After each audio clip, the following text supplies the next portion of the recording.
In this video, I will guide you on how to enable Instagram subscription as creator. First, launch open the Instagram app on your device.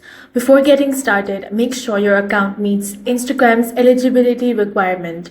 You generally need to be 18 or older, use a professional creator account, follow Instagram's monetization policies, and live in a region where subscriptions are available.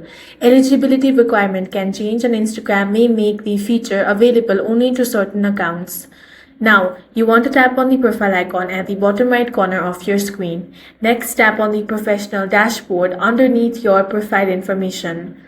Here, you want to look for the monetization option. Go ahead and select that. Now, if you see subscriptions, tap on it and select Get Started or Set Up. Follow the on-screen instructions to set up your payout account. Choose your available monthly subscription price and review the subscription settings.